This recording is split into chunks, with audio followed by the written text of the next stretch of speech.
শুভ দুপৰীয়া আজি পুনৰবাৰ আপোনালোকক মই মোৰ ক্লাছলৈ স্বাগতম জনাইছোঁ। আজি মোৰ পাঠ্যক্ৰমৰ বিষয়বস্তু হৈছে উচ্চ শিক্ষা BESC 132 ইউনিট নম্বৰ 9। ইতিমধ্যে মই এই উচ্চ শিক্ষাৰ বিষয়ে বহুখিনি মোৰ আগৰ ক্লাছত আলোচনা কৰিছোঁ। আজিৰ বিষয়বস্তুটো হৈছে ৰুচা অৰ্থাৎ ৰাষ্ট্ৰীয় উচ্চতৰ শিক্ষা অভিযান। ইতিমধ্যে আমাৰ উচ্চ শিক্ষাৰ যিমানবিলাক আঁচনি প্ৰস্তুত কৰা হৈছে এই আঁচনিসমূহৰ ভিতৰত ৰাষ্ট্ৰীয় উচ্চতৰ শিক্ষা অভিযানখন হৈছে এক গুৰুত্বপূৰ্ণ আঁচনি, যিখন আঁচনিয়ে আমাৰ গোটেই ভাৰতবৰ্ষৰ উচ্চ শিক্ষাৰ সকলোবিলাক আমাৰ যিবিলাক নীতি, যিবিলাক আমাৰ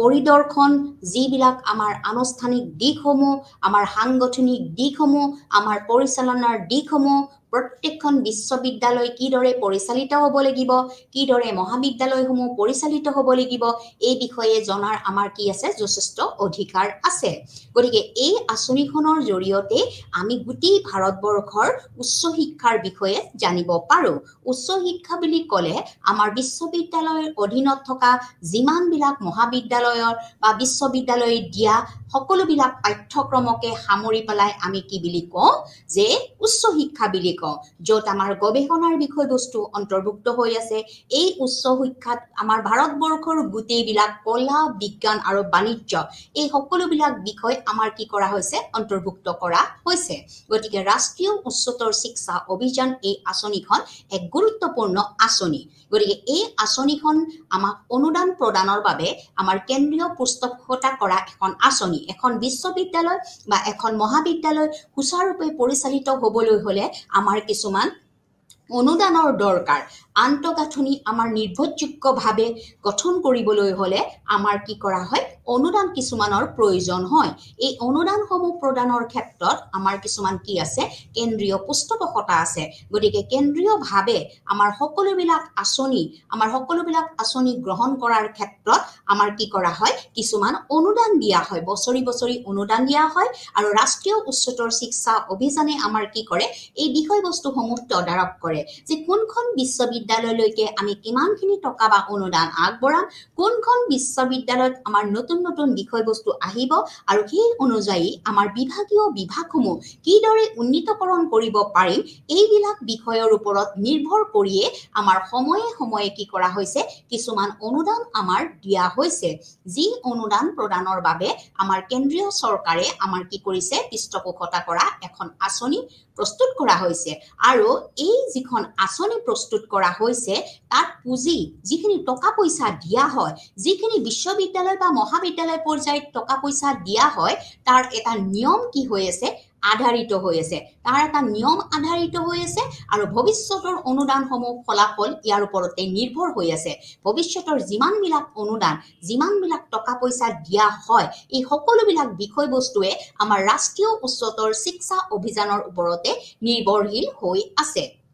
গতিকে ৰাষ্ট্ৰীয় উচ্চতৰ শিক্ষা অভিযান এইখন যি আঁচনি কেন্দ্ৰীয় চৰকাৰৰ আঁচনি, এই কেন্দ্ৰীয় চৰকাৰৰ আঁচনিয়ে আমাৰ সকলো পৰ্যায়ৰ উচ্চ শিক্ষা আমাৰ বিশ্ববিদ্যালয়ৰ শিক্ষা তদাৰক কৰা এখন বিশেষ আঁচনি। আৰু এই বিশ্ববিদ্যালয়সমূহ সুচাৰুৰূপে পৰিচালিত হ'বলৈ হ'লে আৰু সম্পূৰ্ণৰূপে ইয়াৰ আগবাঢ়িবলৈ হ'লে আমাৰ কিছুমান কি হয় অনুদানৰ প্ৰয়োজন হয়। যি অনুদান প্ৰদানৰ বাবে আমাৰ কি আছে কেন্দ্ৰীয় পৃষ্ঠপোষকতা কৰা এখন আঁচনি বুলি আমি ধৰিব পাৰোঁ। দ্বিতীয়তে এই যি পুঁজি দিয়া হয়, এই যি টকা দিয়া হয়, যিখিনি অনুদান তেওঁলোকে বিভাগীয় কৰ্তৃপক্ষসমূহলৈকে তেওঁলোকে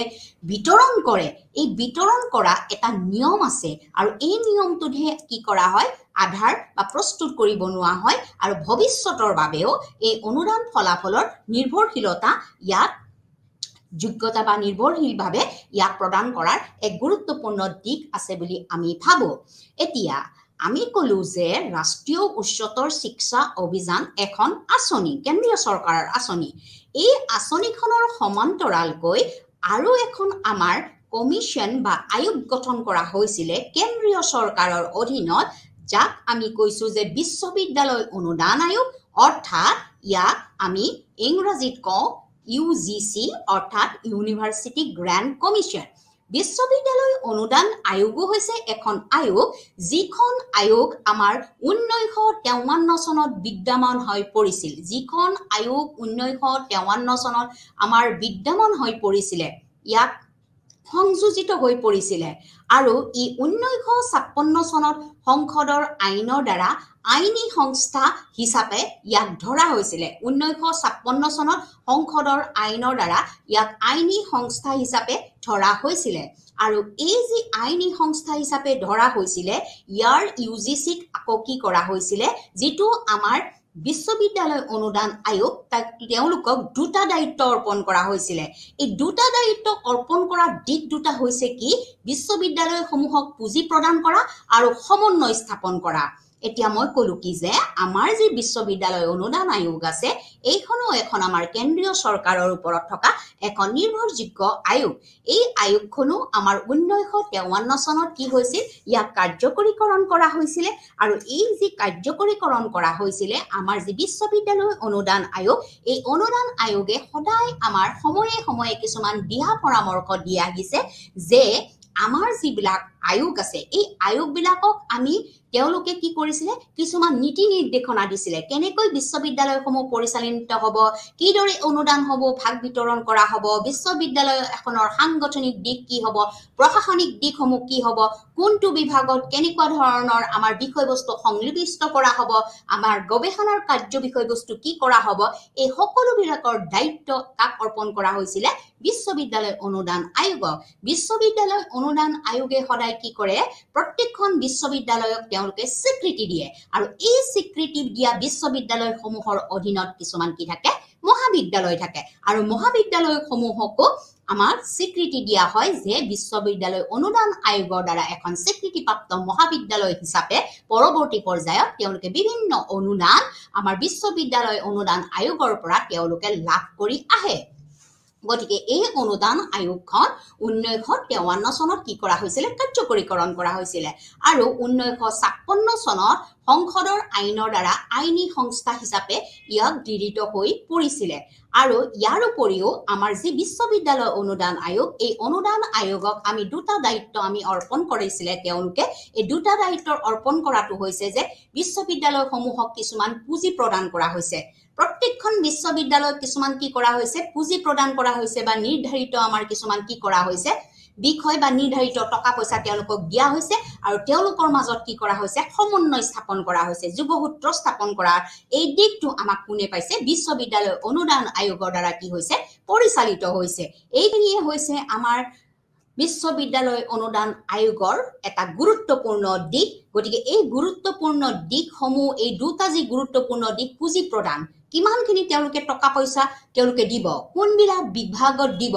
কোনটো প্ৰশাসনিক বিভাগে এই পুঁজি বিষয়বস্তুটো তেওঁলোকে তদাৰক কৰিব আৰু লগতে বিভিন্ন পৰ্যায়ত বিশ্ববিদ্যালয়সমূহৰ মাজত সমন্বয় ৰক্ষা কৰাৰ ক্ষেত্ৰতো আমাৰ বিশ্ববিদ্যালয় অনুদান আয়োগৰ এটা গুৰুত্বপূৰ্ণ দিক আছে গতিকে বিশ্ববিদ্যালয় অনুদান আয়োগৰ এই গুৰুত্বপূৰ্ণ দিকটো আমি যদি চাবলৈ যাওঁ তেতিয়া আমাৰ কি হ'ব বিশ্ববিদ্যালয় অনুদান আয়োগৰ মাজত এই অনুদান আয়োগে কি কৰে বিভিন্ন বিশ্ববিদ্যালয়সমূহৰ মাজত এটা যোগসূত্ৰ স্থাপন কৰাৰ বাবে সদায় প্ৰয়াস কৰি আহিছে যে আমাৰ এইখন বিশ্ববিদ্যালয় কৃষি বিশ্ববিদ্যালয় হওক আমাৰ কাৰিকৰী বিশ্ববিদ্যালয় হওক মহিলা বিশ্ববিদ্যালয় হওক প্ৰত্যেকখন বিশ্ববিদ্যালয়ৰ মাজত সমন্বয় ৰক্ষা কৰাৰ এটা কাৰ্যকৰী দিক আমাৰ বিশ্ববিদ্যালয় অনুদান আয়োগৰ দ্বাৰাই কি হয় পৰিচিত হয় গতিকে এইখিনিয়ে হৈছে মূল বিষয়বস্তু যাৰ দ্বাৰা আমাৰ কি কৰা হয় আমাৰ বিশ্ববিদ্যালয় অনুদান আয়োগখনৰ দিকসমূহ পৰিচালিত হয় এতিয়া মূল এটা বিষয়বস্তু লৈ আহিছো যে এই যে বিশ্ববিদ্যালয় অনুদান আয়োগ আছে এই অনুদান আয়োগৰ আমাৰ কাৰ্যকৰী দিকসমূহ কি কি কাৰ্যকৰী দিক আমাৰ বিশ্ববিদ্যালয় অনুদান আয়োগত থকা বুলি আমি ভাবো কি কাৰ্যকৰী দিক আছে কি নীতিৰ দ্বাৰা আমাৰ বিশ্ববিদ্যালয় অনুদান আয়োগ পৰিচালিত হয় এই সকলোখিনি বিষয়বস্তু এতিয়া আলোচনা কৰিম গতিকে বিশ্ববিদ্যালয় অনুদান আয়োগ ইতিমধ্যে মই কলো এইখন এখন হৈছে কেন্দ্ৰীয় চৰকাৰৰ এখন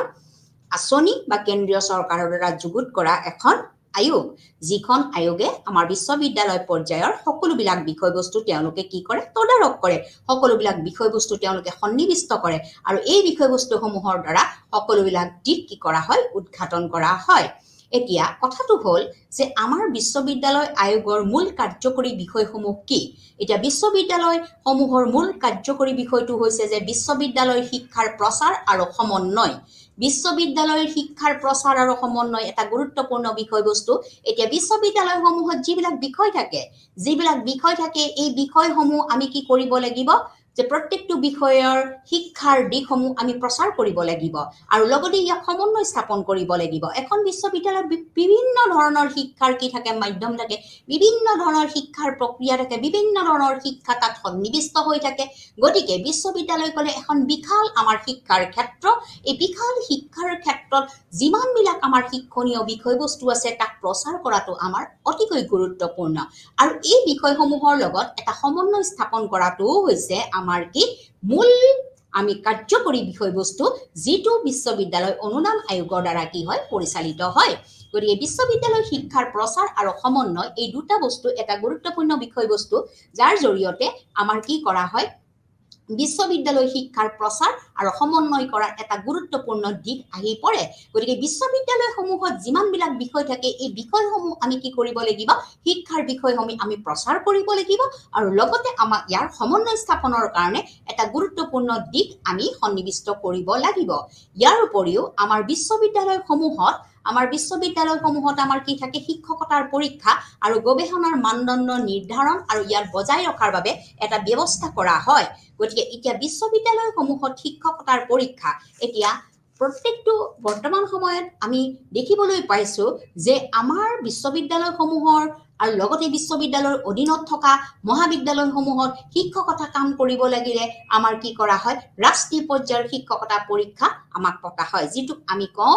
নেশ্যনেল এলিজিবিলিটি টেষ্ট নেট বুলি কোৱা হয় গতিকে ৰাষ্ট্ৰীয় পৰ্যায়ৰ যিটো এইটো শিক্ষা ব্যৱস্থা তেওঁৰ দক্ষতাৰ শিক্ষা ব্যৱস্থা এই পৰীক্ষা নিৰ্ধাৰণ কৰা বিষয়টো আমাৰ বিশ্ববিদ্যালয় অনুদান আয়োগৰ দ্বাৰা পৰিচালিত হয় আৰু গৱেষণাৰ মানদণ্ড এখন বিশ্ববিদ্যালয়ৰ মূল বিষয়বস্তুটোৱে হৈছে আমাৰ বিভিন্ন যি বিভাগীয় দিশসমূহ আছে বা বিষয়সমূহ আছে এই বিষয়সমূহৰ গৱেষণাৰ মানদণ্ড উন্নীতকৰণ কৰাৰ বাবে আমাৰ কিছুমান কি কৰা হয় নিৰ্ধাৰিত বিষয়বস্তু আমাৰ লোৱা হয় আৰু ইয়াক বজাই ৰখা হয় গতিকে গৱেষণাৰ মানদণ্ড নিৰ্ধাৰণ আৰু বজাই ৰখাৰ ক্ষেত্ৰত যিটো বিষয়বস্তু এই বিষয়বস্তুটো আমাৰ কি কৰা হৈছে বিশ্ববিদ্যালয় শিক্ষকতা পৰীক্ষা আৰু গৱেষণাৰ মানদণ্ড নিৰ্ধাৰণ আৰু বজাই ৰখাটো হৈছে আমাৰ বিশ্ববিদ্যালয় অনুদান আয়োগৰ এটা মূল লক্ষ্য ইয়াৰ লগতে আমাৰ যিটো শিক্ষাৰ নিম্নতম মানদণ্ড নিয়ন্ত্ৰণ প্ৰস্তুত কৰাটো হৈছে আমাৰ ইউজিচি অৰ্থাৎ বিশ্ববিদ্যালয় অনুদান আয়োগৰ অন্য এটা কাৰ্যকৰী দিশ আমাৰ শিক্ষাৰ বিভিন্ন মানদণ্ড আছে এই বিভিন্ন মানদণ্ডৰ একেবাৰে নিম্নতম মানদণ্ডটো নিয়ন্ত্ৰণ কৰাটোৰ প্ৰস্তুতকৰণৰ ক্ষেত্ৰত আমাৰ বিশ্ববিদ্যালয় অনুদান আয়োগে এটা গুৰুত্বপূৰ্ণ ভূমিকা গ্ৰহণ কৰে ইতিমধ্যে মই কৈ আহিছো যে বিশ্ববিদ্যালয় অনুদান আয়োগৰ দ্বাৰা যিবিলাক আমাৰ বিশ্ববিদ্যালয় স্বীকৃতিপ্ৰাপ্ত বিশ্ববিদ্যালয় আছে আৰু এই স্বীকৃতিপ্ৰাপ্ত বিশ্ববিদ্যালয়ৰ অধীনত থকা মহাবিদ্যালয়সমূহ যিসমূহ মহাবিদ্যালয় বিভিন্ন বিশ্ববিদ্যালয়ৰ অধীনত তেওঁলোকে স্বীকৃতি পাইছে এই স্বীকৃতিপ্ৰাপ্ত মহাবিদ্যালয়সমূহত বিশেষভাৱে আমাৰ শিক্ষাৰ যিটো নিম্নতম মানদণ্ড অৰ্থাৎ আমাৰ মাধ্যমিক উচ্চতৰ মাধ্যমিক উত্তীৰ্ণ হোৱাৰ পিছতে এজন ছাত্ৰ বা ছাত্ৰীয়ে তেওঁ কি পঢ়িব পাৰে তেওঁ ডিগ্ৰী কোৰ্স কৰিব পাৰে BA BSc BCom গতিকে সেই যিটো নিম্নতম মানদণ্ড সেই নিম্নতম মানদণ্ড নিয়ন্ত্ৰণ প্ৰস্তুত কৰাৰ ক্ষেত্ৰতো আমাৰ বিশ্ববিদ্যালয় অনুদান আয়োগৰ এটা গুৰুত্বপূৰ্ণ দিশ আমি আছে বুলি ভাবো ইয়াৰ উপৰিও আমাৰ বিশ্ববিদ্যালয় অনুদান আয়োগৰ অন্য এটা গুৰুত্বপূৰ্ণ দিশ হৈছে যিবিলাক কলেজিয়েট আৰু বিশ্ববিদ্যালয়ৰ যিটো শিক্ষাৰ ক্ষেত্ৰত বিকাশ নিৰীক্ষণ কৰা বিশ্ববিদ্যালয় আৰু মহাবিদ্যালয়সমূহক অনুদান বিতৰণ কৰাটো হৈছে কি আমাৰ বিশ্ববিদ্যালয় অনুদান আয়োগৰ অন্য এটা বিষয়বস্তু যিটো বিষয়বস্তু আমাৰ বিশেষভাৱে আমাৰ শিক্ষাৰ বা বিভিন্ন বিশ্ববিদ্যালয়সমূহত কি কৰা হৈছে এই বিষয়বস্তুটো দিয়া হৈছে কলেজিয়েট আৰু বিশ্ববিদ্যালয় শিক্ষাৰ ক্ষেত্ৰত বিকাশ নিৰীক্ষণ কৰা যিবিলাক আমাৰ কলেজ আছে যিবিলাক আমাৰ বিশ্ববিদ্যালয় আছে অৰ্থাৎ মহাবিদ্যালয় আৰু বিশ্ববিদ্যালয় শিক্ষাৰ ক্ষেত্ৰত যিটো বিকাশ কিমান কেনেকুৱা ধৰণৰ শিক্ষাৰ বিকাশৰ মানদণ্ড উন্নতি হৈছে, কি নতুন বিষয়বস্তু সন্নিবিষ্ট কৰা হৈছে, পাঠ্যক্ৰমত কি বিষয়বস্তু আৰু নৱীকৰণ কৰা হৈছে আৰু অন্তৰ্ভুক্ত কৰা হৈছে, আৰু বিশ্ববিদ্যালয়সমূহক আৰু মহাবিদ্যালয়সমূহক কি ধৰণে অনুদান বিতৰণ কৰা হৈছে, এই সকলোখিনি বিষয়বস্তু কিন্তু নিৰ্ভৰ কৰিছে কিহৰ ওপৰত? বিশ্ববিদ্যালয় অনুদান আয়োগৰ ওপৰত। গতিকে আমাৰ বিশ্ববিদ্যালয়ৰ অধীনত থকা বিভিন্ন মহাবিদ্যালয়সমূহৰ আমাৰ বিভিন্ন শিক্ষাৰ যিখন ক্ষেত্ৰ আছে বা বিভিন্ন যিখন মঞ্চ আছে, এই মঞ্চখনক সম্পূৰ্ণ নিৰীক্ষণ কৰাটো আমাৰ এটা কি বিশ্ববিদ্যালয় অনুদান আয়োগৰ এটা গুৰুত্বপূৰ্ণ দিশ। গতিকে এই দিশসমূহ তেওঁলোকে নিৰীক্ষণ কৰিহে কি কৰে? সময়ে সময়ে অনুদানসমূহ বিতৰণ কৰে। আৰু এই অনুদানসমূহ আমি বিশেষভাৱে বিশ্ববিদ্যালয় আৰু মহাবিদ্যালয়সমূহৰ দ্বাৰাহে এই অনুদানসমূহ বিতৰণ কৰাৰ এটা মাধ্যম হৈ পৰিছে। গতিকে আমাৰ মহাবিদ্যালয় আৰু বিশ্ববিদ্যালয়সমূহৰ শিক্ষাৰ ক্ষেত্ৰত যিটো বিকাশ নিৰীক্ষণ কৰা আৰু বিশ্ববিদ্যালয় আৰু মহাবিদ্যালয়সমূহক অনুদান বিতৰণ কৰাৰ ক্ষেত্ৰতো আমাৰ কি আছে? বিশ্ববিদ্যালয় অনুদান আয়োগৰ এটা গুৰুত্বপূৰ্ণ দিশ আছে। ইয়াৰ উপৰিও যিবিলাক সংঘ আছে আৰু ৰাজ্য চৰকাৰ আৰু উচ্চ শিক্ষাৰ প্ৰতিষ্ঠানসমূহৰ মাজত এটা গুৰুত্বপূৰ্ণ সংযোগ হিচাপেও ইয়াত কাম কৰাৰ এটা গুৰুত্বপূৰ্ণ দিশ আছে। সংঘ আৰু ৰাজ্য চৰকাৰ বিভিন্ন আমাৰ ভাৰতবৰ্ষত যিমানবিলাক ৰাজ্য আছে, এই ৰাজ্যখন আমাৰ এখন চৰকাৰৰ অধীনত চলে। গতিকে এই ৰাজ্য চৰকাৰৰ মাজত সংযোগ সাধনৰ ক্ষেত্ৰত উচ্চ শিক্ষাৰ যিবিলাক প্ৰতিষ্ঠান আছে, যেনেকৈ আমাৰ DAC আছে, আমাৰ গুৱাহাটী কাহিলীপাৰাত অৱস্থিত আছে, গোটেই আমাৰ সমগ্ৰ অসমৰ সকলোবিলাক উচ্চ শিক্ষাৰ যিবিলাক আমাৰ মহাবিদ্যালয় আছে, এই মহাবিদ্যালয়সমূহৰ নিয়ন্ত্ৰণ, এই মহাবিদ্যালয়সমূহৰ আমাৰ যিবিলাক নিযুক্তিকৰণৰ প্ৰক্ৰিয়া, বিভিন্ন ধৰণৰ পাঠ্যক্ৰমৰ মাধ্যম, শিক্ষাৰ মাধ্যম, এই সকলোবিলাক ব্যৱস্থা আমাৰ কোনে কৰে? DAC কৰে। গতিকে আমাৰ এটা উচ্চ শিক্ষা সঞ্চালকালয় কাৰ্যালয় আছে আৰু আমাৰ অসম চৰকাৰৰ এইটো কাহিলীপাৰাত অৱস্থিত হৈ আছে। ঠিক সেইদৰে আমাৰ বড়োলেণ্ডত থকা বড়োলেণ্ড ইউনিভাৰ্চিটিৰ বাবেও বা বড়োলেণ্ড বিশ্ববিদ্যালয়ৰ বাবেও তেওঁলোকৰ এটা নিৰ্ধাৰিত উচ্চ শিক্ষাৰ কি আছে? সঞ্চালকালয় বা কাৰ্যালয় আছে, যাৰ দ্বাৰা আমাৰ উচ্চ শিক্ষাৰ সকলো বিভাগীয় কৰ্তৃপক্ষ আৰু দিশসমূহ কি কৰা হয়? নিয়ন্ত্ৰিত কৰা হয় আৰু পৰিচালিত কৰা হয়। গোটেই উচ্চ শিক্ষাৰ সকলোবিলাক বিষয়বস্তুৰ সংযোগ সাধনৰ ক্ষেত্ৰত আমাৰ সংঘ আৰু ৰাজ্য চৰকাৰ আৰু উচ্চ শিক্ষাৰ প্ৰতিষ্ঠানসমূহৰ মাজত এটা গুৰুত্বপূৰ্ণ সংযোগ থকাটো অতিকৈ দৰকাৰ। আৰু এই সংযোগ সাধনৰ জৰিয়তে আমাৰ ভাৰতবৰ্ষৰ সকলোবিলাক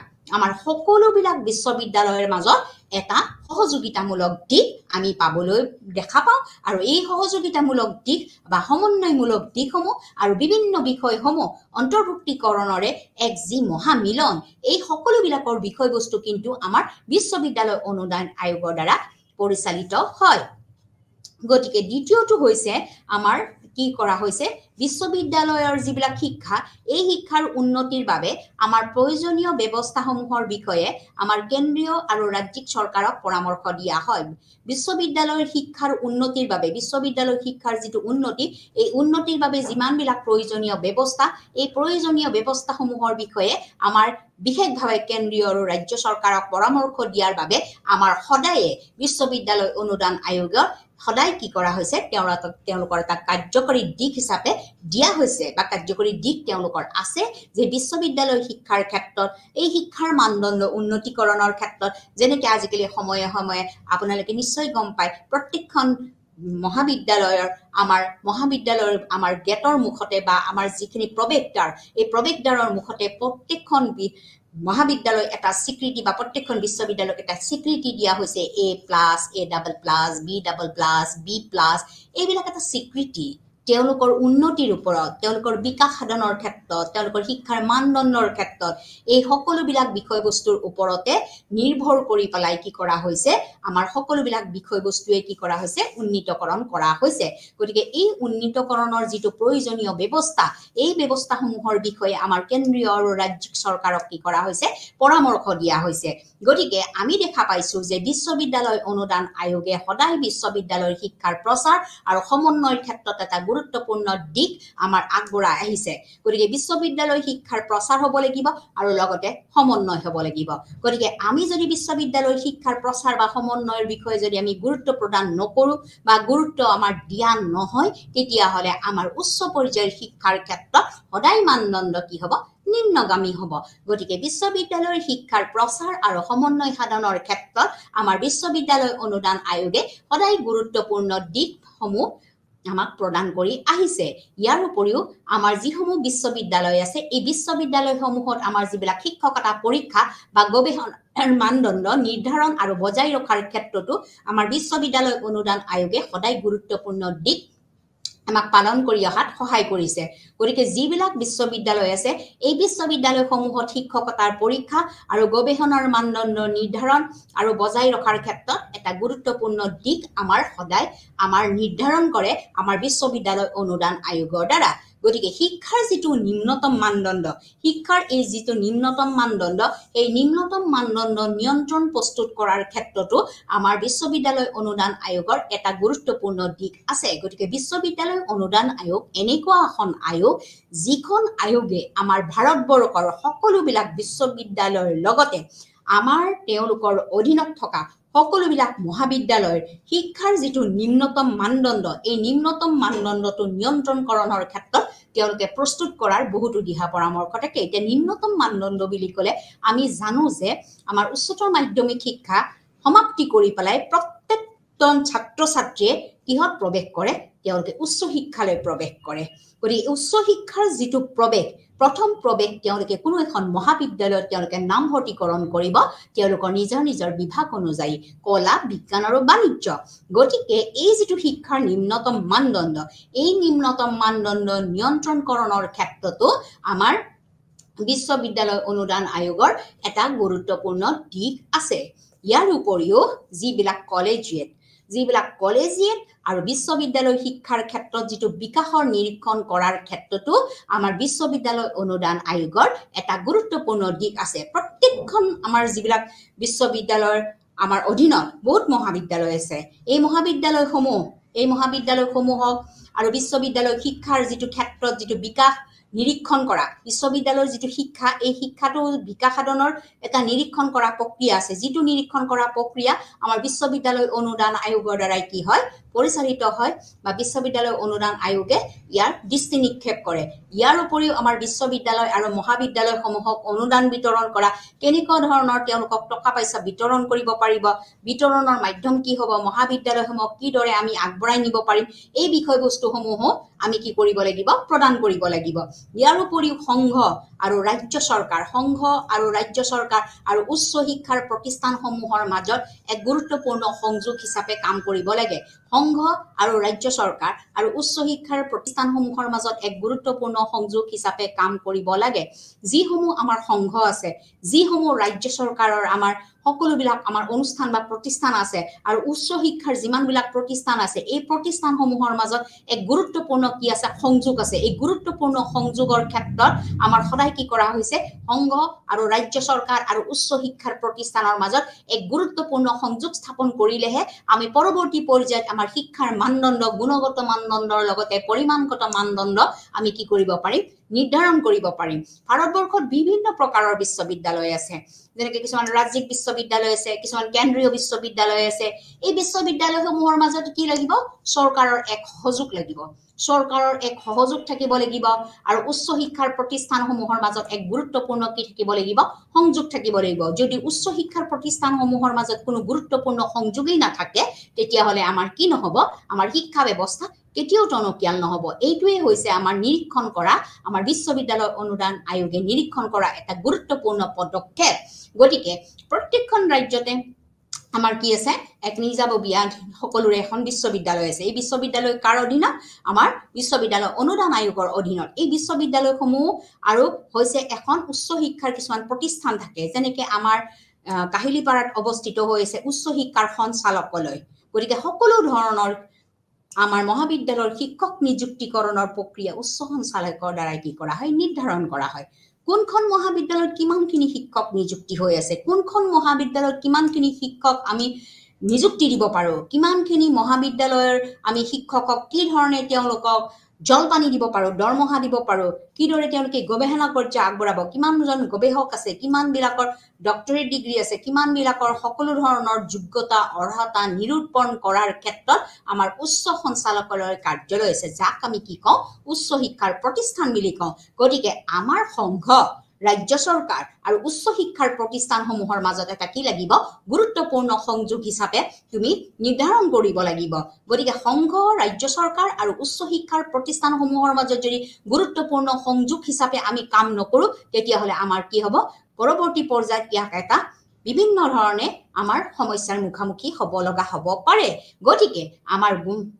UGC অৰ্থাৎ বিশ্ববিদ্যালয় অনুদান আয়োগে সদায় কি কৰি আহিছে, সংঘ, ৰাজ্য চৰকাৰ আৰু উচ্চ শিক্ষাৰ প্ৰতিষ্ঠানৰ মাজত এক গুৰুত্বপূৰ্ণ সংযোগ হিচাপে সদায় কাম কৰি আহিছে। ইয়াৰ উপৰিও বিশ্ববিদ্যালয় শিক্ষাৰ উন্নতিৰ বাবে, বিশ্ববিদ্যালয় শিক্ষাৰ যিটো উন্নতি, ইয়াৰ উন্নতিৰ বাবে প্ৰয়োজনীয় যিটো ব্যৱস্থা, এই প্ৰয়োজনীয় ব্যৱস্থাসমূহৰ বিষয়েও কেন্দ্ৰীয় আৰু ৰাজ্যিক চৰকাৰক কি কৰিছে পৰামৰ্শ কিছুমান তেওঁলোকে দিব পাৰিছে। অৰ্থাৎ আমাৰ বিশ্ববিদ্যালয় শিক্ষাৰ উন্নতিৰ বাবে, বিশ্ববিদ্যালয় শিক্ষাৰ উন্নতিৰ বাবে যিবিলাক প্ৰয়োজনীয় ব্যৱস্থা আছে, যিবিলাক প্ৰয়োজনীয় সকলো ব্যৱস্থা কিছুমান আমাৰ থাকিব লাগিব। অৰ্থাৎ আমি যদি ভাবো এখন মহাবিদ্যালয়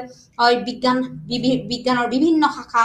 ৰসায়ন বিজ্ঞান হওক, পদাৰ্থ বিজ্ঞান হওক, জীৱ বিজ্ঞান হওক, বিভিন্ন বিষয়ৰ যিবিলাক ব্যৱস্থাপনা থাকিব, যিবিলাক বিষয়বস্তু লাগিব, যিবিলাক তেওঁলোকক সা সঁজুলি লাগিব, এই বিশ্ববিদ্যালয়ৰ শিক্ষাৰ উন্নতিৰ মানদণ্ড নিৰ্ভৰ কৰিব কি এই প্ৰয়োজনীয় ব্যৱস্থাসমূহৰ ওপৰত। গতিকে প্ৰয়োজনীয় ব্যৱস্থাসমূহ আমি কিদৰে সেই বিশ্ববিদ্যালয় বা মহাবিদ্যালয়সমূহ কিদৰে সংগ্ৰহ কৰিব,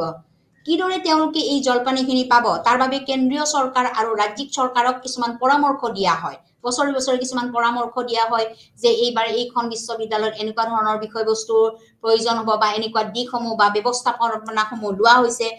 ঠিক সেইদৰে ৰাজ্য চৰকাৰৰ লগতো এটা সহযোগ থাকিব আৰু এই সহযোগৰ বিনিময়তহে কি কৰা হ'ব বিশ্ববিদ্যালয়ৰ শিক্ষাৰ উন্নতিৰ বাবে চিন্তা চৰ্চা কৰা হ'ব আৰু প্ৰয়োজনীয় ব্যৱস্থাসমূহ আমি গ্ৰহণ কৰা হ'ব। গতিকে প্ৰয়োজনীয় ব্যৱস্থাসমূহৰ বিষয়ে আমাৰ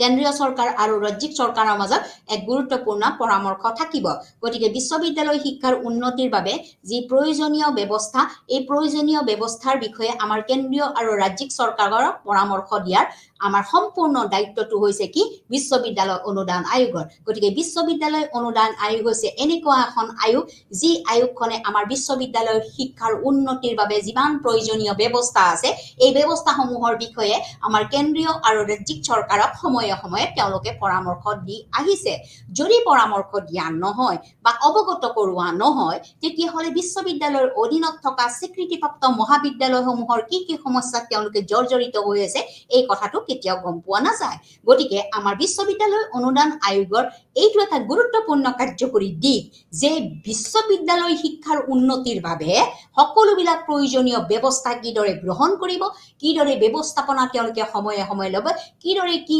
দিহা পৰামৰ্শ তেওঁলোকে আগবঢ়াব, এই সকলোখিনি বিষয়বস্তু কিন্তু আমাৰ বিশ্ববিদ্যালয় অনুদান আয়োগৰ দ্বাৰাই কি হয় নিৰ্ধাৰণ কৰা হয়। গতিকে বিশ্ববিদ্যালয় অনুদান আয়োগৰ এইটো এটা গুৰুত্বপূৰ্ণ কাৰ্যকৰী দিশ। সকলোবিলাক বিশ্ববিদ্যালয়ক উন্নতি কৰিবলৈ হ'লে, বিশ্ববিদ্যালয়খনহে উন্নতিকৰণ হ'লে অন্যান্য মহাবিদ্যালয়সমূহক কি হ'ব সেই বিশ্ববিদ্যালয়ৰ অধীনত স্বীকৃতিপ্ৰাপ্ত সকলোবিলাক মহাবিদ্যালয় উন্নতিকৰণৰ বাবে পদক্ষেপ হাতত ল'ব পাৰিব। গতিকে উন্নতিকৰণৰ পদক্ষেপ হাতত লোৱাৰ মূল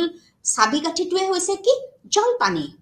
বা বিভিন্ন ধৰণৰ পুঁজি আহিব লাগিব। প্ৰত্যেকটো বিভাগলৈ পুঁজি আহিব লাগিব। বিভিন্ন নতুন নতুন বিষয়বস্তু সংবিষ্ট কৰিবৰ বাবে আমি চৰকাৰৰ লগত অৱগত হ'ব লাগিব। গতিকে কি ধৰণে অৱগত হ'লে তেওঁলোকে বিভিন্ন বিষয়বস্তুসমূহ ইয়াতে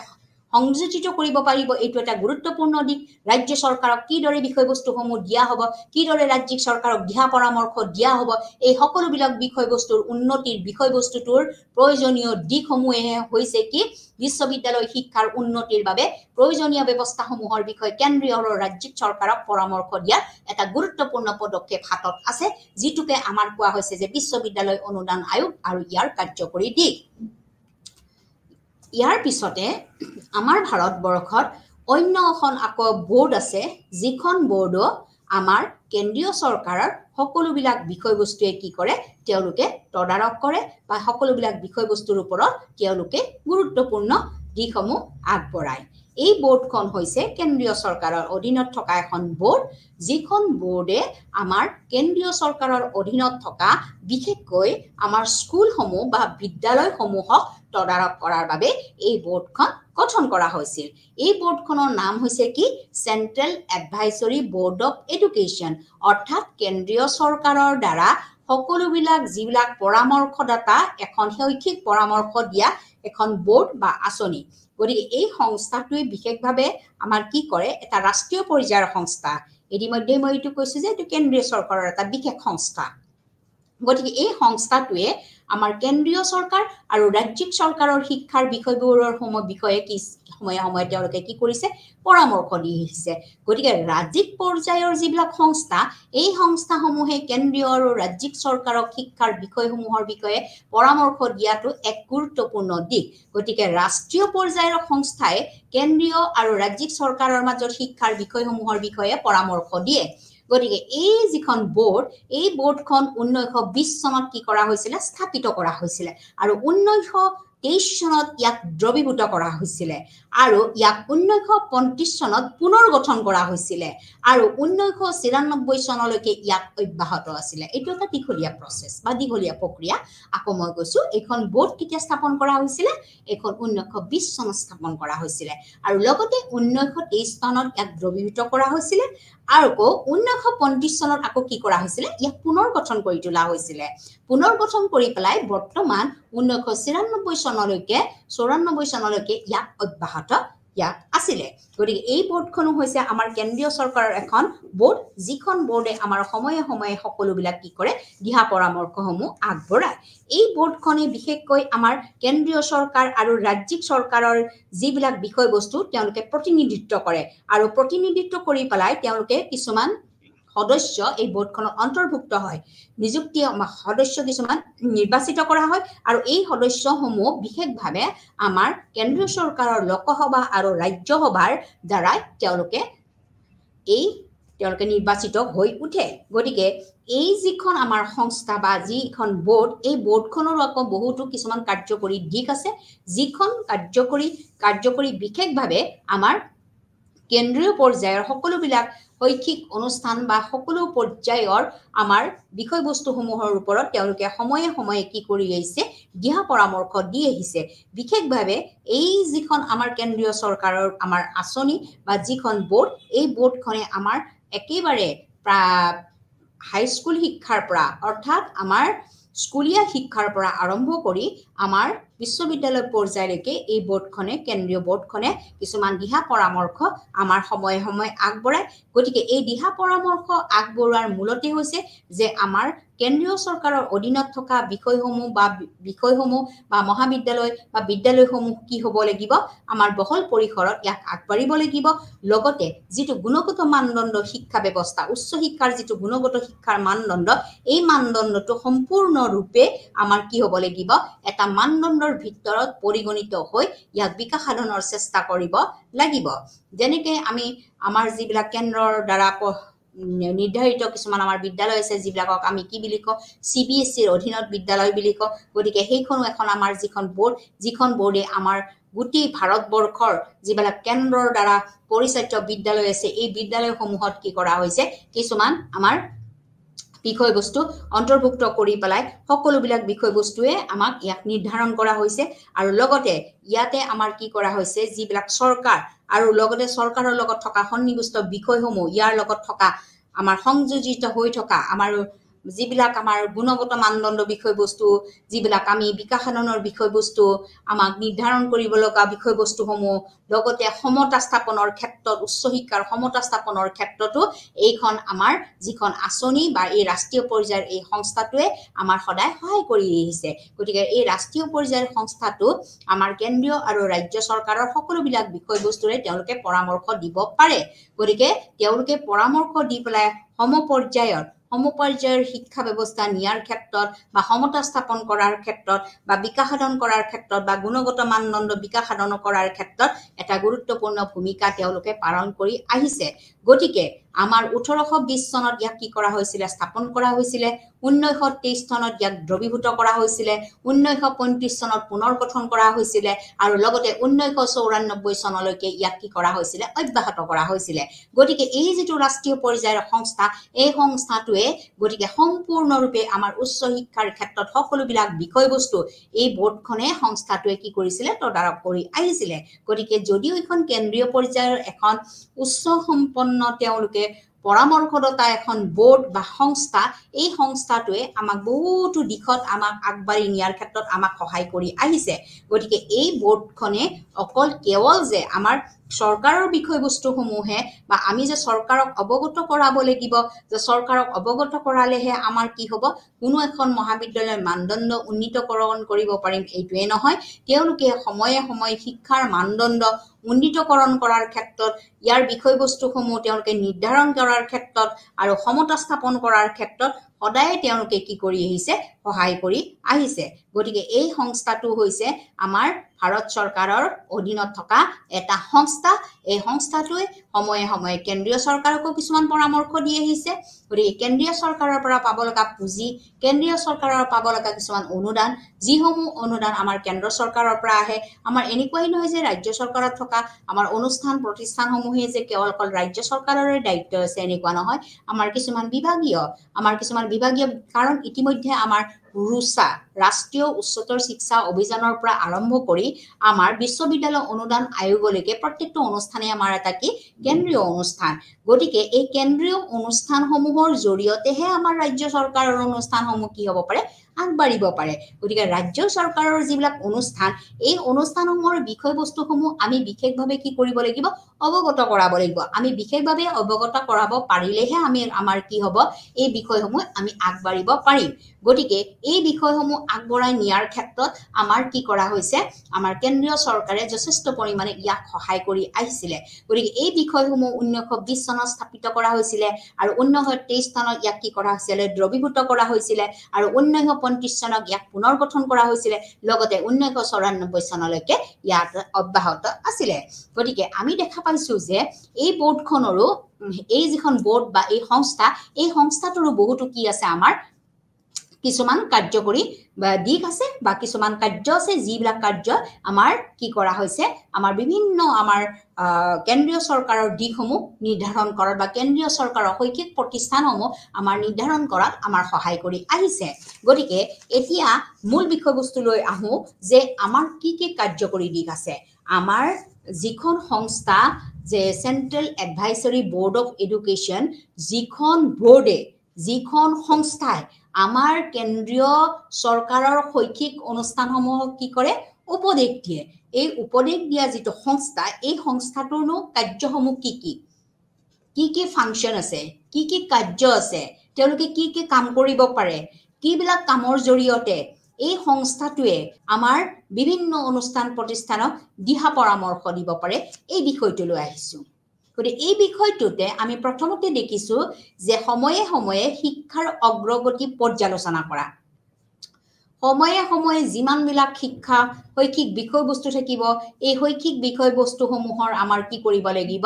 অগ্ৰগতিৰ পৰ্যালোচনা কৰিব লাগিব কি ধৰণে ইয়াক আগবঢ়াই নিব পাৰি কি ধৰণে ইয়াক আগবঢ়াই নিয়াত সহায় কৰে এই বিষয়ে আমি কি কৰিব পাৰো পৰ্যালোচনা কৰিব পাৰো ইয়াৰ বিষয়ে আমি আলোচনা কৰিব পাৰো সময়ে সময়ে আমাৰ শিক্ষাৰ কি কৰিব পাৰো অগ্ৰগতিৰ পৰ্যালোচনা আমি কৰিব লাগিব কিমানখিনি আগবাঢ়ি গল কেনেকৈ আগবাঢ়ি গল কিদৰে আগবাঢ়ি যাব ইয়াৰ আগবাঢ়ি যোৱাৰ ক্ষেত্ৰত আমি কি ধৰণে আমি সহায় কৰিব পাৰিম এই বিষয়সমূহৰ ক্ষেত্ৰত আমি কি কৰিব লাগিব পৰ্যালোচনা কৰিব লাগিব বা আলোচনা কৰিব লাগিব 2 নম্বৰটো হৈছে কি আমাৰ কেন্দ্ৰীয় আৰু ৰাজ্যিক চৰকাৰ আৰু অন্যান্য সংশ্লিষ্ট সংস্থাৰ দ্বাৰা যিবিলাক শিক্ষা নীতি আছে কিমান পৰিমাণে আছে আৰু কিমান পদ্ধতিৰে ৰূপায়ণ কৰা হৈছে তাক মূল্যাংকন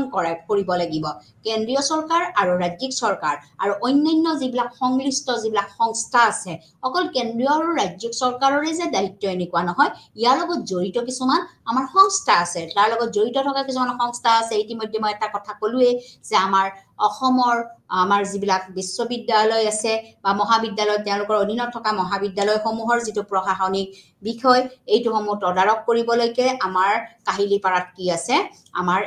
উচ্চ শিক্ষাৰ সঞ্চালকালয় আছে এই উচ্চ শিক্ষাৰ সঞ্চালকালয় এটা সংশ্লিষ্ট সংস্থা আমাৰ ৰাজ্য চৰকাৰৰ এই যিবিলাক সংস্থা আছে এই সংস্থাৰ দ্বাৰা যিমানবিলাক আমাৰ শিক্ষাৰ নীতি আছে কিমান পৰিমাণেনো আগবাঢ়ি যাব কি পৰিমাণেনো আগবাঢ়ি যাব পাৰিব আৰু ইয়াৰ পদ্ধতি ৰূপায়ণ কিদৰে কৰা হৈছে বা তাক মূল্যায়ন কৰিব আমি কেনেকৈ পাৰো এই বিষয়সমূহ আমি আলোচনা কৰিব কাৰণে আমাৰ যিখন কেন্দ্ৰীয় আমাৰ উপদেশ পৰামৰ্শদাতা সংস্থা আছে এই সংস্থাই সদায় কি কৰি আহিছে মূল্যায়ন কৰাৰ ক্ষেত্ৰত আগভাগ লৈ আহিছে ইয়াৰ পৰৱৰ্তী পৰ্যায়ত আমি দেখিছিলো যে শিক্ষাৰ যিবিলাক বিষয়বস্তু আছে শিক্ষাৰ যিবিলাক বিষয় আছে এই বিষয়সমূহৰ বিষয়ে উপযুক্ত পৰামৰ্শ দিয়া ইতিমধ্যে মই কৈছো যে আমাৰ ভাৰতীয় শিক্ষা ব্যৱস্থা আমাৰ বিশ্ববিদ্যালয় বা মহাবিদ্যালয় তেওঁলোকৰ অধীনত থকা মহাবিদ্যালয়সমূহৰ তিনিটা দিশ আছে এটা হৈছে কি বিজ্ঞানমূলক দিশ এটা হৈছে কলাত্মক দিশ আৰু এটা হৈছে আমাৰ কি বাণিজ্যিক দিশ মূলত তিনিটা দিশ অৰ্থাৎ আৰ্ট সায়েন্স এণ্ড কমাৰ্চ কলা বিজ্ঞান আৰু বাণিজ্য এই তিনিটা যি বিভাগ আছে এই তিনিটা বিভাগৰ যিমানবিলাক শিক্ষাৰ বিষয় আছে এই বিষয়সমূহৰ বিষয়ে উপযুক্ত পৰামৰ্শ দিয়াৰ ক্ষেত্ৰত আমাৰ চেন্ট্ৰেল এডভাইজৰী বোৰ্ড অফ এডুকেশ্যনৰ এটা গুৰুত্বপূৰ্ণ কাৰ্যকৰী দিশ অকল আমাৰ কলা বিজ্ঞান বা বাণিজ্য বুলিয়ে নহয় আমাৰ কিছুমান কাৰিকৰী মহাবিদ্যালয় আছে কাৰিকৰী বিশ্ববিদ্যালয় আছে আমাৰ চিকিৎসা মহাবিদ্যালয় আছে এই বিদ্যালয়সমূহৰ যিবিলাক বিষয় যিবিলাক তেওঁলোকৰ বিষয় বা পাঠ্যক্ৰমৰ অধ্যয়নৰ বিষয়বস্তু এইবিলাক বিষয়বস্তু আমাৰ সময়ে সময়ে কি হয় পৰিৱৰ্তন হয় সময়ে সময়ে নতুন বিষয়বস্তু সন্নিৱিষ্ট কৰা হয় আৰু কি ধৰণৰ নতুন বিষয়বস্তু সন্নিৱিষ্ট কৰিলে সেই বিভাগটো আগবাঢ়ি যাব পাৰিব এই সকলোখিনি তদাৰক কৰা সকলোখিনি দায়িত্বৰ আৰু কৰ্তব্য হৈছে কাৰ আমাৰ চেন্ট্ৰেল এডভাইজৰী বোৰ্ড অফ এডুকেশ্যনৰ তেওঁলোকৰ কামটোৱে হৈছে উপদেশ দিয়া বা পৰামৰ্শ দি পেলাই সেই বিষয়বিলাক বা সেই সমস্যাবিলাক সেই মহাবিদ্যালয় হওক বা বিশ্ববিদ্যালয়ৰ সেই সমস্যাসমূহক ভালদৰে আলোচনা কৰি পেলাই তেওঁলোকে সময়ে সময়ে কি কৰিছে পৰামৰ্শ দি আহিছে এই পৰামৰ্শসমূহ কাৰ্যকৰীকৰণ কেনেকৈ হ'ব এই পৰামৰ্শসমূহৰ দ্বাৰাহে পৰামৰ্শসমূহ দি পেলাই কাৰ্যকৰীকৰণ কৰি পেলাই সেই নিৰ্দিষ্ট মানৰ বিশ্ববিদ্যালয় বা মহাবিদ্যালয়সমূহক আগবঢ়াই নিয়াৰ ক্ষেত্ৰত যথেষ্ট পৰিমাণে ইয়াক সহায় কৰি আহিছে গতিকে কেন্দ্ৰীয় আৰু ৰাজ্যিক চৰকাৰে যেনেকৈ বিষয়বস্তুসমূহ তদাৰক কৰে ঠিক সেইদৰে এই সংস্থাটোৱে কি কৰিছে শিক্ষাৰ যিবিলাক বিষয় আছে এই বিষয়বোৰৰ বিষয়ে উপযুক্তভাৱে কিছুমান পৰামৰ্শ দি আহিছে গতিকে এই বিষয়সমূহক উপযুক্তভাৱে পৰামৰ্শ দিয়াৰ দায়িত্ব আমাৰ সাধাৰণতে কি হৈছে কেন্দ্ৰীয় এডভাইজৰী বোৰ্ড অফ এডুকেশ্যনৰ এইটো এটা গুৰু দায়িত্ব গতিকে সকলো বিষয়সমূহক উপযুক্তভাৱে পৰামৰ্শ দিয়া হয় ইয়াৰ উপৰি আমাৰ কেন্দ্ৰীয় আৰু ৰাজ্যিক শিক্ষাৰ মাজত সমন্বয় সম্পৰ্কেও পৰামৰ্শ দিয়া হয় আমাৰ যিবিলাক কেন্দ্ৰীয় আৰু ৰাজ্যিক শিক্ষাৰ মাজত যিবিলাক সমন্বয় সম্পৰ্কেও পৰামৰ্শ দিয়া হয় গতিকে কেন্দ্ৰীয় আৰু ৰাজ্যিক চৰকাৰৰ মাজত আমাৰ এটা কি আছে গুৰুত্বপূৰ্ণ আমাৰ এটা সংযোগ সাধন আছে আমাৰ যিবিলাক ৰাজ্যৰ আমাৰ ৰাজ্যিক যিবিলাক বিশ্ববিদ্যালয় আছে মহাবিদ্যালয় আছে এই মহাবিদ্যালয়সমূহ সম্পূৰ্ণৰূপে তদাৰক কোনে কৰে ইতিমধ্যে আলোচনা কৰিলো যে বিশ্ববিদ্যালয় অনুদান আয়োগে কৰে ইয়াক বিভিন্ন সময়ৰ পৰামৰ্শ দিবৰ কামে আমাৰ ৰাষ্ট্ৰীয় উচ্চতৰ মাধ্যমিক আমাৰ অভিযান সংস্থা আছে যাক আমি ৰুচা বুলি কৈছো ঠিক সেইদৰে আমাৰ সময়ে সময়ে আমাৰ কি কৰা হয় national assessment of accreditation commission যিখনে এছেছ কৰে যে এখন মহাবিদ্যালয় বা এখন বিশ্ববিদ্যালয়ৰ মানদণ্ড কিমান পৰ্যায়ৰ উন্নীতকৰণ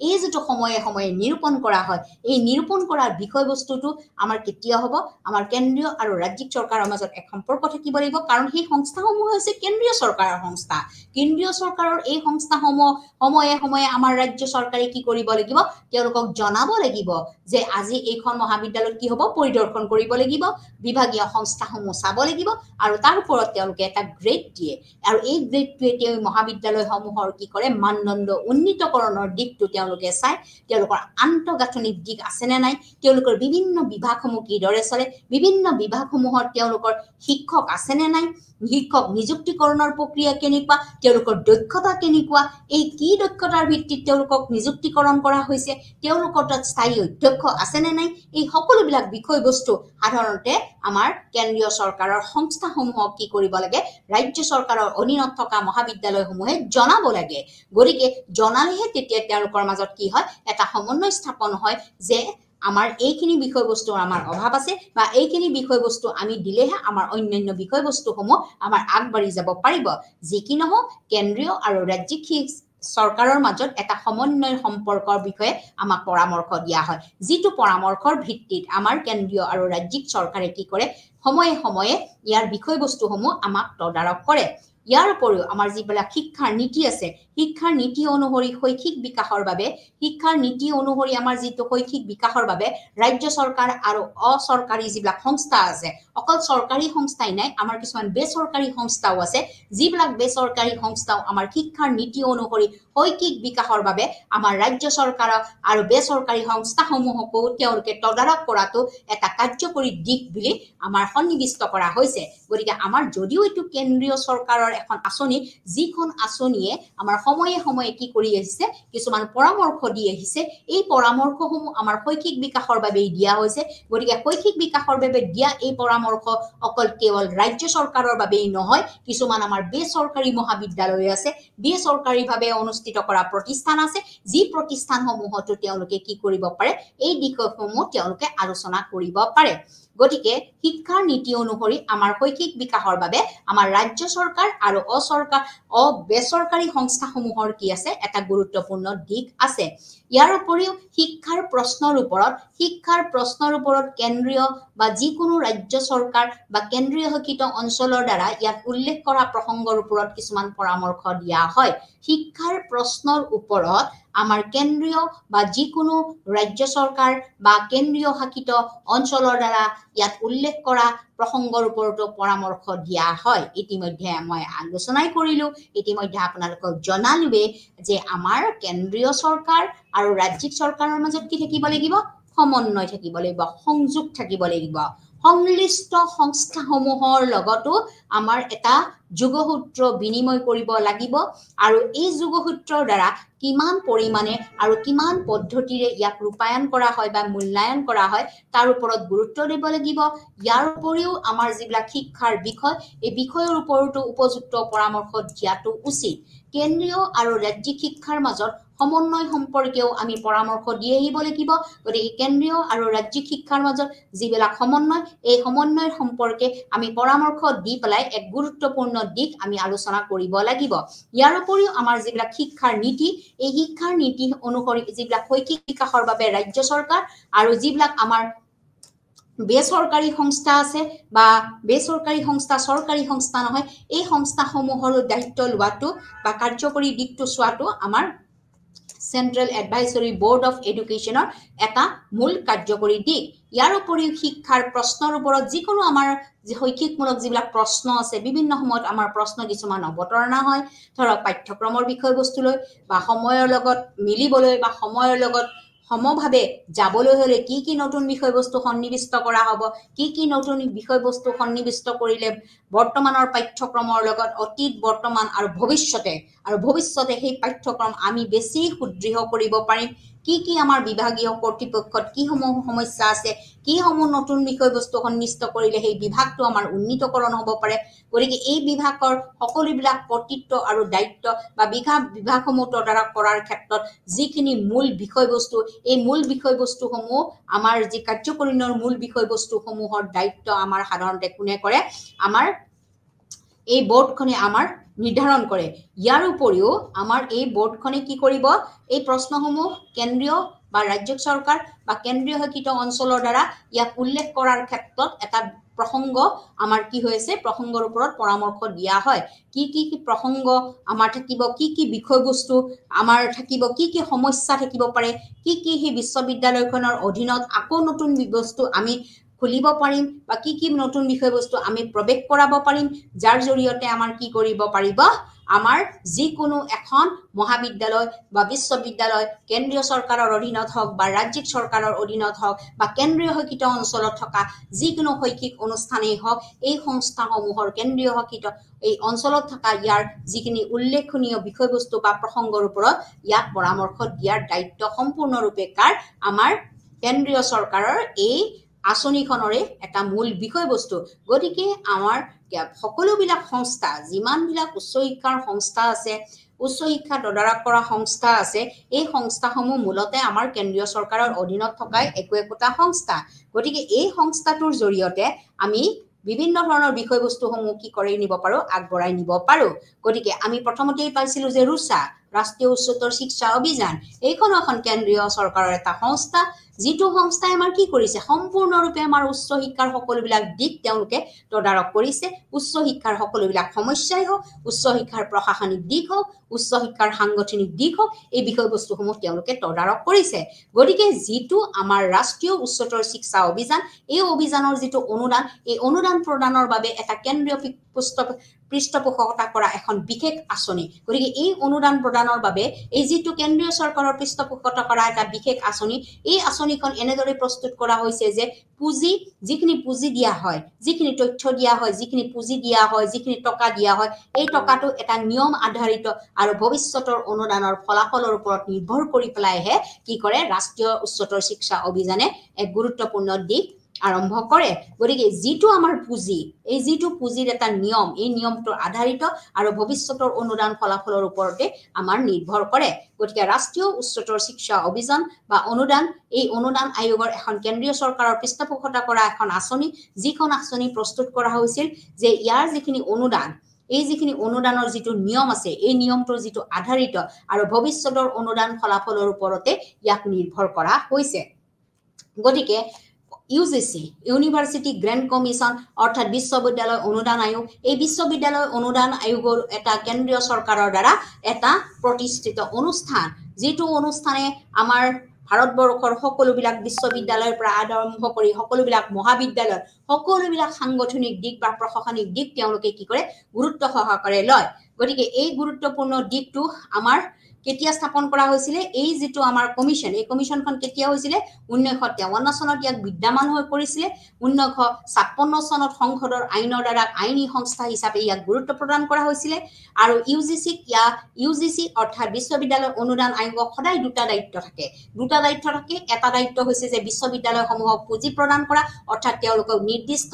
যিখিনি দৰকাৰী সেই দৰকাৰী আমাৰ টকা পইচাখিনি তেওঁলোকক প্ৰদান কৰা হয় আৰু ইয়াৰ মাজত এটা কি কৰা হয় সমন্বয় স্থাপন কৰা হয় গতিকে এই সমন্বয় স্থাপন কৰা আৰু বিভিন্ন বিষয়সমূহৰ টকা পইচা যেটো প্ৰদান কৰা হয় আৰু সমন্বয় সংযোগ সাধনৰ দায়িত্বটো হৈছে কাৰ বিশ্ববিদ্যালয়ৰ গতিকে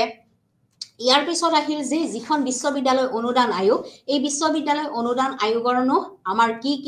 মানে কাৰ্যকৰী দিক আছে কি তেওঁলোকৰ কাৰ্যকৰী দিক আছে এই কাৰ্যকৰী দিকসমূহ কি হ'ব পাৰে এই দিকসমূহ ইতিমধ্যে আলোচনা কৰিলো মই আকৌ এবাৰ আপোনালোকৰ ওচৰত এইখিনি বিষয়বস্তু ক'বলৈ লৈছো পুনৰবাৰ প্ৰথমটো আমাৰ ফাংচন বা প্ৰথমটো কাৰ্যকৰী দিক হৈছে কি আমাৰ বিশ্ববিদ্যালয়ৰ শিক্ষাৰ প্ৰচাৰ হ'ব লাগিব বিশ্ববিদ্যালয়সমূহৰ শিক্ষাৰ বহুলভাৱে প্ৰচাৰ হ'ব লাগিব সমন্বয় হ'ব লাগিব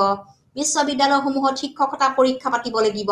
গৱেষণাৰ মানদণ্ড নিৰ্ধাৰণ কৰিব লাগিব বা ইয়াক বজাই ৰাখিব লাগিব গতিকে বিশ্ববিদ্যালয়ৰ শিক্ষকতাৰ যেটো পৰীক্ষা কেনেকুৱা ধৰণৰ শিক্ষক ইয়াক নিযুক্তিকৰণ কৰা হয় এই পৰীক্ষাৰ ব্যৱস্থা থাকিব লাগিব আৰু গৱেষণাৰ মানদণ্ড বিশ্ববিদ্যালয় মানে কি গৱেষণা নতুন বিষয়বস্তু তথ্য সংগ্ৰহকৰণ কি বস্তু সংগ্ৰহকৰণে আৰু নতুন বিষয়বস্তু এটা উলিয়াব পৰা যায় ইয়াৰ ৰিভিউ কি আমি কি নতুন তথ্য আমি সংযোগ কৰিম এইখিনি বিষয়বস্তু বিশেষভাৱে নিৰ্ভৰ কৰে কিহৰ ওপৰত এখন বিশ্ববিদ্যালয়ৰ ওপৰত গৱেষণা পত্ৰ নিৰ্বাচন কৰা গৱেষণা পত্ৰ আমাৰ নিৰ্ধাৰণ কৰা এই সকলোখিনি বিষয়বস্তুৰ ওপৰতে আমাৰ বিশেষভাৱে কি কৰা হয় যিকোনো এখন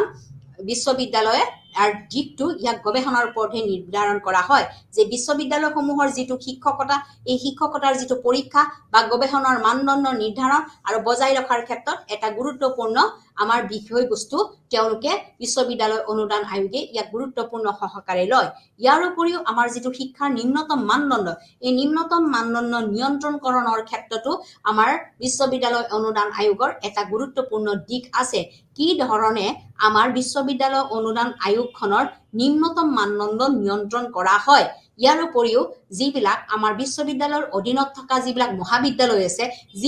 যিসমূহ কলেজ আছে এই কলেজিয়েট আৰু বিশ্ববিদ্যালয় শিক্ষাৰ বিকাশ নিৰীক্ষণ কৰা এই কেনেকুৱা ধৰণৰ তেওঁলোকৰ বিকাশ সাধন হৈছে বা উন্নতিকৰণ হৈছে সময়ে সময়ে যেটো নিৰ্ধাৰণ কৰা হয় এই নিৰ্ধাৰণ কৰি পেলাই যেটো তেওঁলোকক এটা পুঁজি দিয়া হয় তাৰ বাবে আমাৰ কি লাগিব নিৰীক্ষণৰ ব্যৱস্থা কৰিব লাগিব তদাৰকৰ ব্যৱস্থা থাকিব লাগিব কলেজিয়েট আৰু বিশ্ববিদ্যালয় শিক্ষাৰ ক্ষেত্ৰত বিকাশৰ এটা নিৰীক্ষণৰ ব্যৱস্থা থাকিব লাগিব বিশ্ববিদ্যালয় আৰু মহাবিদ্যালয়সমূহক অনুদান বিতৰণ কৰিব পাৰিব লাগিব গতিকে কলেজিয়েট আৰু বিশ্ববিদ্যালয় শিক্ষাৰ ক্ষেত্ৰত বিকাশ নিৰীক্ষণ কৰা আৰু বিশ্ববিদ্যালয় আৰু মহাবিদ্যালয়সমূহক অনুদান বিতৰণ কৰা এইকেইটা দিক আমাৰ সাধাৰণতে কোনে নিৰ্ভৰ কৰে বিশ্ববিদ্যালয় অনুদান আয়োগৰ দ্বাৰা নিৰ্ধাৰণ কৰা হয় ইয়াৰ উপৰিও আমাৰ সংঘ আৰু ৰাজ্য চৰকাৰ আৰু উচ্চ শিক্ষাৰ প্ৰতিষ্ঠানসমূহৰ মাজত এটা কি আছে গুৰুত্বপূৰ্ণ সংযোগ হিচাপে আমাৰ কাম কৰি থকা দায়িত্বটো হৈছে আমাৰ কি বিশ্ববিদ্যালয় অনুদান আয়োগৰ ইয়াৰ উপৰিও বিশ্ববিদ্যালয়ৰ শিক্ষাৰ উন্নতিৰ বাবে প্ৰয়োজনীয় যিবিলাক ব্যৱস্থা লোৱা হয় এই ব্যৱস্থাৰ বিষয়ে আমাৰ কেন্দ্ৰীয় আৰু ৰাজ্যিক চৰকাৰক পৰামৰ্শ দিয়া হৈছে ইয়াৰ উপৰিও আমাৰ ইউজিচি ইউনিভাৰ্চিটি অনুদান আয়োগৰ লগতেও আমাৰ ৰুচা ইউনিভাৰ্চিটি ইউজিচিৰ লগতেও আমাৰ আৰু এখন বোৰ্ড আছে যিখন বোৰ্ডক আমি নাম দিছো central advisory board of education এইটো এটা ৰাষ্ট্ৰীয় বা কেন্দ্ৰীয় চৰকাৰ পৰ্যায়ৰ এটা সংস্থা যিটো সংস্থাই আমাৰ কেন্দ্ৰীয় আৰু ৰাজ্যিক চৰকাৰক শিক্ষাৰ বিষয়সমূহৰ বিষয়ে পৰামৰ্শ দিয়ে এই সংস্থাটো 1920 চনত স্থাপন কৰা হৈছিল আৰু 1923 চনত ইয়াক কি কৰা হৈছিল দ্ৰবীভূত কৰা হৈছিল আৰু ইয়াক 1935 চনত পুনৰ গঠন কৰা হৈছিল আৰু 1994 চনত ইয়াক অব্যাহত ৰখা হৈছিল গতিকে এই যিখন বোৰ্ড এই বোৰ্ডখনৰ সময়ে সময়ে আমাৰ ভাৰত চৰকাৰৰ অধীনৰ লগতে আমাৰ ৰাজ্যিক চৰকাৰৰ শৈক্ষিক সংস্থাসমূহকো তেওঁলোকে দিহা পৰামৰ্শ দি আহিছে বিভিন্ন ধৰণৰ পৰামৰ্শ দি আহিছে গতিকে এই পৰামৰ্শৰ ভিত্তিতে এই আমাৰ কি কৰা হৈছিল এই সংস্থাটো গঠন কৰা হৈছিল গতিকে এই সংস্থাটোৰো আমাৰ কিছুমান কি আছে কাৰ্যকৰী দিক আছে যিসমূহ কাৰ্যকৰীকৰণৰ জৰিয়তে আমাৰ সময়ে সময়ে আমাৰ ভাৰতবৰ্ষৰ সকলোবিলাক বিষয়বস্তু কি কৰা হয় তদাৰক কৰা হয় সকলোবিলাক বিষয়বস্তুৰ মানদণ্ড উন্নীতকৰণ কৰা হয় গতিকে ইয়াৰ ফাংচনছ সমূহ কি বা ইয়াৰ কাৰ্যকৰীকৰণৰ দিকসমূহ কি এতিয়া প্ৰথমটো কাৰ্যকৰীকৰণ দিক হৈছে সময়ে সময়ে আমাৰ শিক্ষাৰ অগ্ৰগতিৰ পৰ্যালোচনা কৰা দ্বিতীয়টো হৈছে কেন্দ্ৰীয় আৰু ৰাজ্যিক চৰকাৰ আৰু অন্যান্য সংশ্লিষ্ট যিবিলাক সংস্থা আছে এই সংস্থাৰ দ্বাৰা শিক্ষাৰ নীতি কিমান পৰিমাণে আৰু পদ্ধতিৰে ৰূপায়ণ কৰা হৈছে আৰু মূল্যায়ন কৰা হৈছে তাক তদাৰক কৰা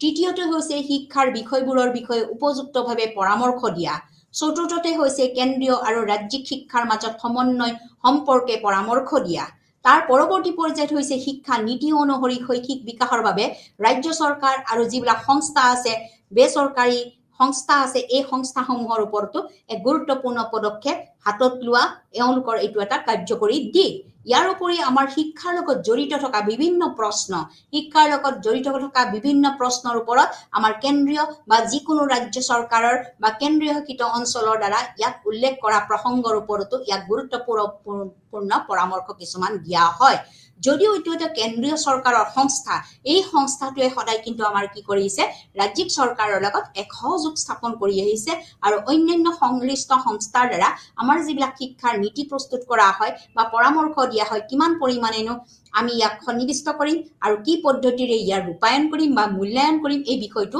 আমাক তদাৰক কৰিবলৈ আমাক সদায় সহায় কৰি আহিছে ইয়াৰ উপৰিও আমাৰ শিক্ষাৰ বিষয়ে উপযুক্তভাৱে কিছুমান পৰামৰ্শ দি আহিছে আৰু কেন্দ্ৰীয় আৰু ৰাজ্যিক চৰকাৰৰ মাজত যদি আমাৰ সমন্বয় নাথাকে আমাৰ সহযোগিতা নাথাকে তেতিয়াহ'লে আমাৰ যিকোনো এখন শৈক্ষিক মানদণ্ড বা বিশ্ববিদ্যালয় পৰ্যায়ৰ শিক্ষা ব্যৱস্থা আমি আগবঢ়াই নিব নোৱাৰিম ইয়াৰ উপৰিও আমাৰ যিবিলাক শিক্ষাৰ নীতি অনুসৰি আমাৰ যিবিলাক শৈক্ষিক বিকাশৰ বাবে ৰাজ্যিক চৰকাৰে আমাৰ সময়ে সময়ে কিছুমান কি কৰিছে দিহা পৰামৰ্শ হাতত দিছে এই সমস্যাসমূহ আমাৰ কেন্দ্ৰীয় চৰকাৰক তেওঁলোকে অৱগত কৰাইছে আৰু ইয়াৰ জৰিয়তেহে আমাৰ কি কৰা হৈছে বিভাগসমূহ আগবঢ়াই নিয়াত সহায়ক হয় গতিকে আমাৰ শিক্ষাৰ লগত বিভিন্ন প্ৰশ্ন থাকিব পাৰে আমাৰ শিক্ষাৰ লগত বিভিন্ন জড়িত থকা প্ৰশ্ন প্ৰথমটো প্ৰশ্ন হৈছে সাংগঠনিক প্ৰশ্ন আন্তঃগাঁথনিক প্ৰশ্ন প্ৰশাসনিক বিষয় শিক্ষক নিযুক্তি পাঠ্যক্ৰমৰ বিষয়বস্তু ছাত্ৰ ছাত্ৰীৰ নামভৰ্তিকৰণ তেওঁলোকৰ আমাৰ দৰমহা গতি সকলোবিলাক পুঁজি অনুদান এই সকলোবিলাক হৈছে আমাৰ একোটা শিক্ষাৰ প্ৰশ্ন কিমান শিক্ষক নিযুক্তি দিব কিমান গিটা বিষয়বস্তু থাকিব কিমানখিনি প্ৰশাসনিক দিক আগবাঢ়ি যাব, কিমানখিনি সাংগঠনিক দিক আগবাঢ়ি যাব, কিদৰে আগবাঢ়ি যাব, এই সকলোবিলাক প্ৰশ্ন জড়িত হৈ থাকে কিহৰ ওপৰত, আমাৰ কেন্দ্ৰীয় বা ৰাজ্য চৰকাৰৰ ওপৰত নিৰ্ভৰ হৈ থাকে। গতিকে কেন্দ্ৰীয় বা যিকোনো ৰাজ্য চৰকাৰৰ বা কেন্দ্ৰীয় শাসিত অঞ্চলৰ দ্বাৰা ইয়াত উল্লেখিত প্ৰসংগৰ ওপৰত পৰামৰ্শ দিয়াটো হৈছে আমাৰ কি চেন্ট্ৰেল এডভাইজৰী বোৰ্ড অফ এডুকেশ্যনৰ এটা গুৰুত্বপূৰ্ণ কাৰ্যকৰী দিক। গতিকে এই সকলোবিলাক আমাৰ যিমানবিলাক আমি সংস্থা পালো ইতিমধ্যে আমি আলোচনা কৰিলো, এই সকলোবিলাক সংস্থাই আমাৰ সাধাৰণতে ভাৰত চৰকাৰৰ একোটা সংস্থা, কেন্দ্ৰীয় চৰকাৰৰ অধীনত থকা সংস্থা। এই সংস্থাসমূহে আমাৰ সকলো পৰ্যায়ৰ শিক্ষাৰ মানদণ্ড উন্নীতকৰণৰ বাবে সদায় চেষ্টা চলাই আহিছে। বিশেষকৈ আমাৰ ৰুচা, বিশেষভাৱে আমাৰ UGC, এই দুটা লগতে আমাৰ CBE, এই সকলোকেইটা হৈছে আমাৰ কি কেন্দ্ৰীয় চৰকাৰৰ উচ্চ শিক্ষাৰ সংস্থা। গতিকে উচ্চ শিক্ষাৰ মানদণ্ড উন্নীতকৰণ কেনেকৈ কৰিম, বিকাশ সাধন কেনেকৈ কৰিম, তেওঁলোকৰ পাঠ্যক্ৰমৰ বিষয়বস্তু কি হ'ব, পাঠ্যক্ৰমত কি কি নতুন বস্তু আমি সন্নিৱিষ্ট কৰিম, এই সকলোখিনি দিশেই হৈছে আমাৰ কিহৰ ওপৰত নিৰ্ভৰ কৰিব, এই তিনিটা সংস্থাৰ ওপৰত নিৰ্ভৰ কৰিব। গতিকে ৰুচা ৰাষ্ট্ৰীয় উচ্চতৰ শিক্ষা অভিযান এইখন এখন সংস্থা, ইয়াৰ ওপৰত এই ৰুচাই আমাৰ সদায় কি কৰিব, সকলো ধৰণৰ বিষয়বস্তু আমাৰ বিশেষকৈ উচ্চ শিক্ষাৰ বিষয়বস্তুবিলাক তেওঁলোকে তদাৰক কৰিব বা উচ্চ শিক্ষাত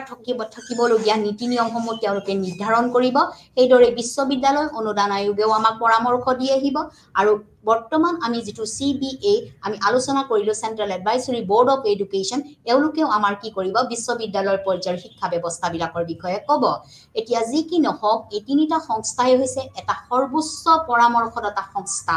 গোটেই প্ৰকাৰৰ তেওঁলোকে কি কৰে, পৰামৰ্শ দিয়ে, যি উচ্চ শিক্ষাৰ মানদণ্ড আৰু সমতাপ্ৰাপ্ত কৰাৰ ক্ষেত্ৰত যিমান সম্পৰ্কিত বিষয় আছে এই বিষয়সমূহ পৰামৰ্শ দিয়াৰ ক্ষেত্ৰত আমাৰ ৰুচা, UGC আৰু CBA সদায় সহায় কৰি আহিছে। এইখিনি আছিলে আজিৰ বিষয়বস্তু। পৰৱৰ্তী পৰ্যায়ত লগ পাম। নমস্কাৰ।